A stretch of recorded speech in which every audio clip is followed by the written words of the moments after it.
Olá, irmãos, tudo bem? Bom dia. Como entender a Bíblia corretamente? Bom, muitos irmãos sinceros, salvos pelo Senhor Jesus, encontram-se nesse dilema, né? Eles leem as Escrituras e se deparam com uma verdade ali declarada e, alegremente desejando fazer a vontade de Deus, eles seguem aquela verdade. Vou dar um exemplo aqui popular entre os pentecostais, né? O arrebatamento da igreja é uma doutrina dentro de previsões futuras, conhecida no mundo da teologia como a área, a matéria de escatologia. A vinda do Senhor Jesus se daria, abre aspas, em duas etapas: o arrebatamento da igreja e, posteriormente ao arrebatamento da igreja, ocorreria a tribulação, a grande tribulação, então o retorno visível do Senhor Jesus. Bom, então os irmãos dentro da corrente pentecostal, principalmente, né, e também neopentecostal, eles têm essa crença. Mas de repente, um dia lá no trabalho, o irmão ele se depara com adventismo. Um irmão da igreja adventista, né? E esta pessoa vem e lhe diz que não haverá arrebatamento, que o Senhor Jesus virá uma única vez e levará o seu povo, terá a guerra do Armagedon, as pessoas passaram pela grande tribulação, quem acertar a marca da besta vai morrer e vai perder a salvação, etc. E aquilo ali gera um choque emocional no irmão. Por quê? Porque o irmão talvez esteja entendendo as escrituras de forma errada. E aquilo gera um conflito, um desgaste. E ele começa a pensar, tudo que eu acreditei até hoje também pode estar errado, então. Porque se isso está errado, o resto pode estar errado. E ele entra em um conflito psicológico, né? Emocional. Bom, isso é comum. Então, o que fazer? Como entender as escrituras corretamente, né? Bom, eu vou ler uns textos aqui das escrituras agora para trazer um pouco de luz. E vou citar outros para este vídeo ficar curto. É só para trazer um pouco de luz para os irmãos sinceros que amam e temem a Deus e querem fazer a sua vontade, né? Eu vou iniciar então, porque eu abri a Bíblia e li aqui agora, então eu não estou trazendo uma mensagem pronta que eu estudei para trazer. Existem dois tipos de mensagem de Deus: a revelada, que Deus dá na hora para você entregar para alguém, e a estudada, a meditada, né? Que as escrituras nos apresentam essas duas formas, essas duas bases de trazer a palavra de Deus. Então, você medita no assunto, estuda esse assunto, se esgota nesse assunto e traz todas as referências do Senhor sobre esse assunto, que não é o caso de hoje, né? Hoje eu li e resolvi gravar. Fui fazer a minha meditação diária aqui nas escrituras e resolvi gravar. Não sei nem se eu vou lembrar os textos, né? Mas vamos lá então. Amados, escrevo-vos agora esta segunda carta, em ambas as quais desperto com exortação vosso ânimo sincero. O apóstolo Pedro escrevendo 2 Pedro capítulo 3, né? Eu opto muito pela Bíblia de papel, irmãos. Evito a digital, né? Não, já falei porquê, um dia eu explico mais porquê. É bom a digital, pode ler. Não estou trazendo que nem uma doutrina, né? É pecado ler a Bíblia digital. Não, amados irmãos, não. Mas a de papel, ela vai ser melhor em muitos aspectos, né? Um dia, Deus querendo, eu explico bem detalhadamente o porquê. Para que lembreis das palavras que primeiramente foram ditas pelos santos profetas e do mandamento do nosso Senhor e Salvador mediante vós apóstolos. Bom, então nós temos que pegar a fonte da palavra. A palavra de Deus, ela tem uma fonte material. A fonte espiritual, o autor da palavra, é Deus. Quem escreveu as escrituras no sentido de autor é Deus. Mas tem o carteiro, tem o, né? Por exemplo, você recebe uma carta na sua casa. Não foi o carteiro que escreveu, não foi o correio, não foi o motorista do caminhão onde as cartas veio, né? Mas quem te entregou a carta foi o carteiro. Então, os apóstolos, vamos dizer assim, eles são os escritores, são os carteiros, são os intermediários ali de Deus para trazer a palavra. Mas são as nossas fontes, irmãos. Então, ao decorrer da história, nós vamos ter o fundador da igreja adventista, nós vamos ter o fundador da igreja Testemunho de Jeová, nós vamos ter o fundador da igreja Jesus Cristo sétimo dia, que é os Mormons, né? O José Smith, ele teve lá uma suposta visão que o Senhor Jesus apareceu para ele e deu uma nova Bíblia para ele, que seria o livro de Mormons, né? Então nós vamos ter muita inspiração. Mas as Escrituras vão nos dizer que a única fonte da palavra de Deus é ela própria. Deus não deu outra revelação para outros irmãos trazerem outra Bíblia, outra fonte como a palavra de Deus. Então, o apóstolo Pedro está dizendo, para que vos lembreis da palavra que primeiramente foi dita pelos santos profetas. Quando o apóstolo está escrevendo isso aqui, nós não tínhamos o Novo Testamento. Então, lá em Atos, lembra que eu disse que eu ia citar alguns textos, né? Em Atos capítulo 17, versículo 11, ou capítulo 11, versículo 17, o apóstolo Paulo ele começa a pregar as Escrituras. Quais Escrituras? Para que vos lembreis das palavras escritas, primeiramente pelos profetas, pelos santos profetas. Então, o apóstolo Paulo, como um bom judeu que era, embora agora convertido ao cristianismo, ele tinha o Velho Testamento apenas, a Torá, me esqueci o nome de outros escritos judaicos aqui agora. Então, as Escrituras inspiradas de Deus, a palavra de Deus escrita, que o apóstolo Paulo tinha, o apóstolo Pedro, os irmãos Timóteo, Filemon, Evódia, Siquém, Priscila, Áquila, né? Todos os nossos irmãos que viveram nesse contexto histórico, o que eles tinham de escrito, vindo diretamente do Deus Todo-Poderoso, começando a escrita no Monte Sinai, onde Deus ele aparece para Moisés, posteriormente vai escrever lá com o próprio dedo as tábuas, né, os 10 mandamentos. Moisés quebra essas tábuas, depois Deus escreve de novo, e depois começa uma história de escrita de Deus. Porque essa escrita, irmãos, ela vai ser o balizador, o agente balizador, que vai balizar, que vai equilibrar quando alguém vem falar em nome de Deus. Então, Atos capítulo 17, verso 11, ou capítulo 11, verso 17, não quero conferir lá agora, mas é um dos dois, diz assim, que Paulo estava anunciando a escrita que ele tinha na época, que era o Velho Testamento. E os bereanos, eles eram mais nobres que os tessalonicenses. Por que Deus considerou eles mais nobres, mais dignos?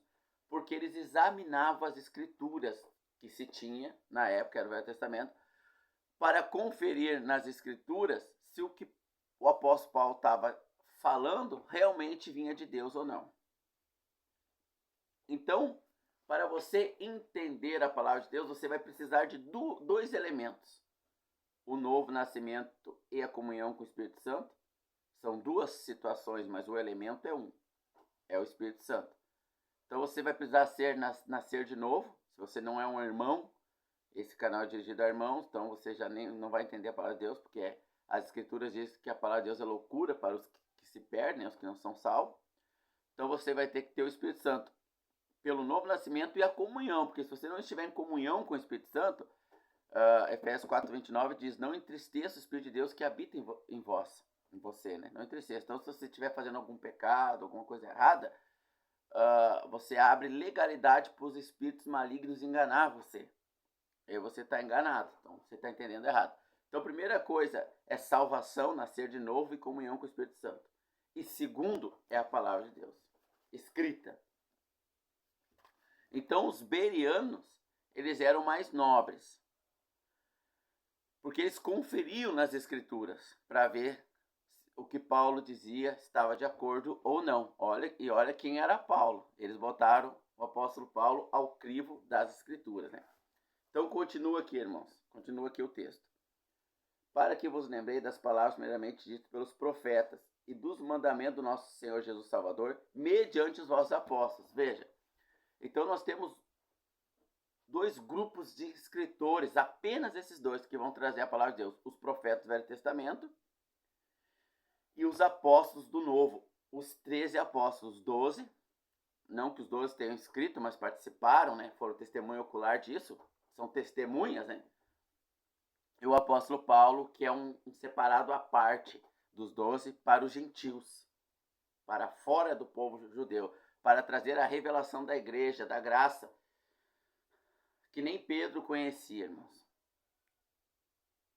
completamente, né? Então, nós não temos José Smith, nós não temos o L. Einstein, nós não temos nenhum desses aí que trazem novas revelações de Deus. Tudo falso, tudo mentira.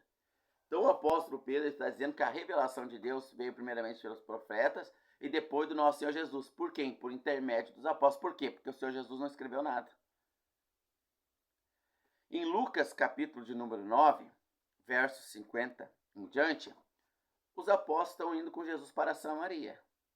E em Samaria, eles se deparam com uma hostilidade. Eles pediram pouso, dá para nós dormir aqui? E os samaritanos não deixaram. Então, como eles não tinham comunhão com o Espírito Santo ainda, estavam começando a conhecer o Senhor Jesus, Satanás enganou eles, usando o que? A cobiça deles mesmo, a carne. Eles ficaram bravos, sabendo que o Senhor Jesus só fazia a vontade do Pai, sabendo que o Senhor Jesus não fazia nada fora das escrituras do Velho Testamento, eles citaram a escritura para o Senhor Jesus. Reis capítulo 1, versículo 10. Ou capítulo 10, verso 1. Mestre, quer que a gente manda descer fogo do céu e mata essa gente tudo aí, como fez Elias? Aí o Senhor Jesus responde: vós errais por não sabeis de que espírito sois. Então eles tinham a palavra. Eles usaram a palavra. Primeiro, uma perna estava certo, que era a palavra. A outra estava errada, a falta de comunhão com o Espírito Santo. Se eu andar com essas duas pernas, minha caminhada é perfeita. Se eu tirar uma, ela é imperfeita. E eu abro legalidade para Satanás me enganar. Então ali era compreensível, porque o Espírito Santo nem havia sido enviado para habitar permanentemente em nós. Então ali ainda era compreensível. Então nós precisamos então da comunhão com o Espírito Santo, abandonar toda a prática de pecado e peso do pecado, Hebreus capítulo de número 12. O apóstolo Paulo fala, nos despojamos de todo o peso, de todo o embaraço e de todo o pecado. Não é a mesma coisa. Você chega em casa, do serviço, vai olhar Netflix, novela, etc. Isso é um peso que impede a tua comunhão com o Espírito Santo. Logo, abre legalidade para que você seja enganado justamente pelas coisas do mundo que você está assistindo, né? Que está lhe dando prazer. Então, tem uma série de coisas. Primeiro, você quer realmente conhecer a palavra de Deus, a vontade plena de Deus? Comunhão com o Espírito e a palavra. Ah, mas cada um fala a palavra do seu jeito, porque não tem comunhão com o Espírito. E tem gente que nem usa a palavra mais, né? Então, para eu ter comunhão com a palavra, precisa ter comunhão com o Espírito. Então, onde está a revelação de Deus? Para que vos lembrei das palavras que primeiramente foram ditas pelos santos profetas e do mandamento do nosso Senhor Jesus mediante os nossos apóstolos. Aí no mesmo capítulo 3, verso, deixa eu ler aqui que eu não lembro mais, né? Acho que é o 15. 16. Está falando, o apóstolo Pedro está citando o apóstolo Paulo, acho que é 16. Falando disso, quem está falando disso é o apóstolo Paulo. Vamos ler o 15 então para você entender.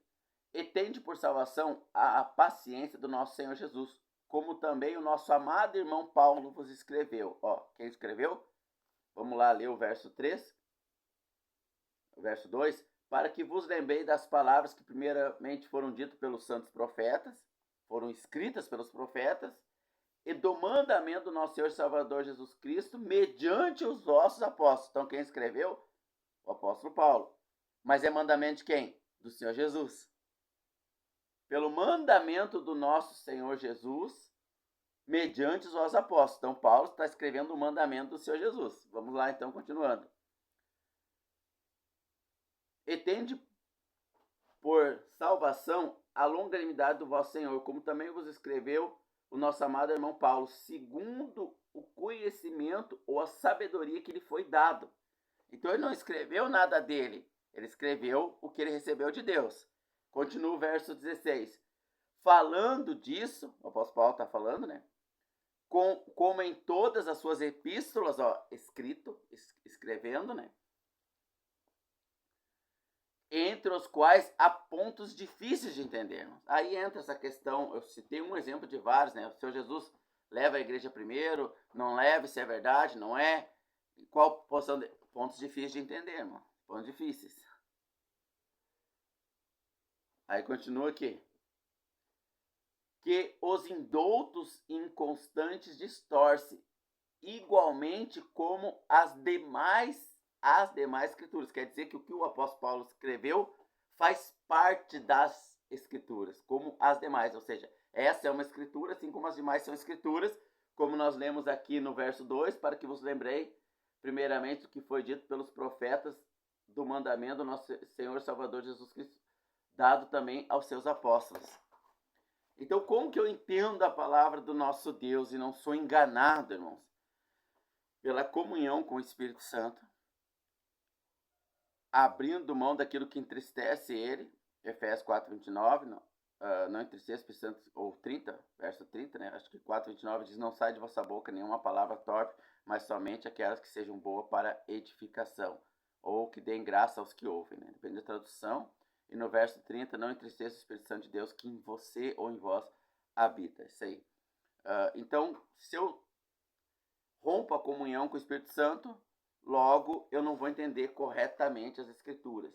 Então, as Escrituras foram dadas pelos profetas e pelos apóstolos. Não há outro apóstolo, irmão. Em 1 Coríntios capítulo 3, o apóstolo Paulo vai dizer, nós, os apóstolos, colocamos o fundamento. Outro fundamento não pode ser posto.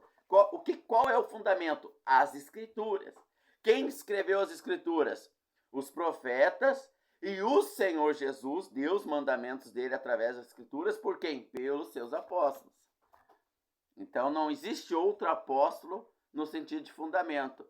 Todo o fundamento que nós precisamos para conhecer a vontade de Deus está na comunhão com o Espírito Santo, que a nós foi dado, e na comunhão com as Escrituras.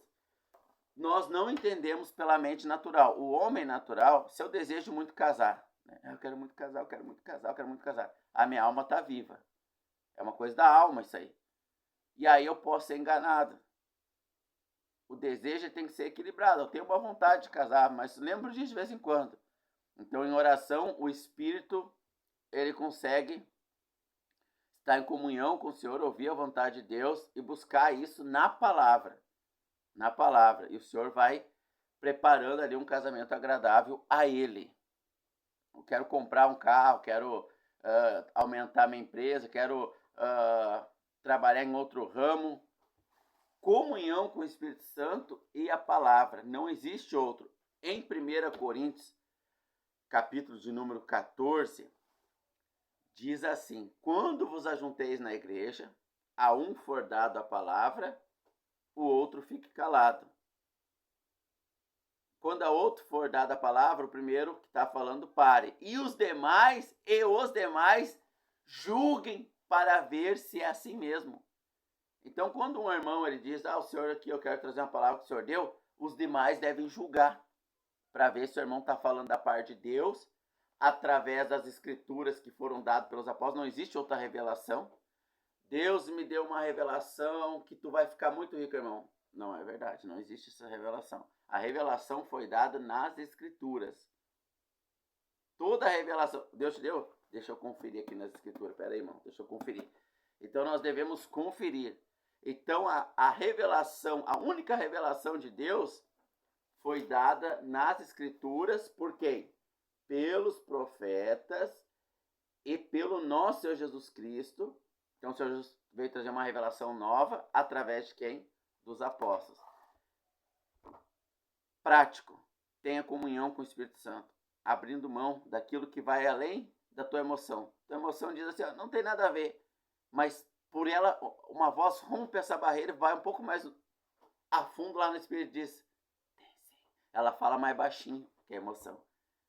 Aí tu, amanhã eu vou ver isso. E aí tu pula essa etapa, as tuas emoções jogam no fundo do baú essa vozinha, para essa voz mais baixinha, e tu continua entristecendo o Espírito Santo. Então, você vai ouvir muitos falsos apóstolos, muitos comerciantes da palavra, porque você está entristecendo o Espírito Santo de Deus que em vós habita. Comunhão com o Espírito Santo e compromisso em meditar, buscar com veemência nas Escrituras a verdade. Só nela. Ela é a fonte. Um irmão pode ser usado? Pode, mas nós vamos examinar para ver se ele realmente está sendo usado. Deus abençoe a todos nós.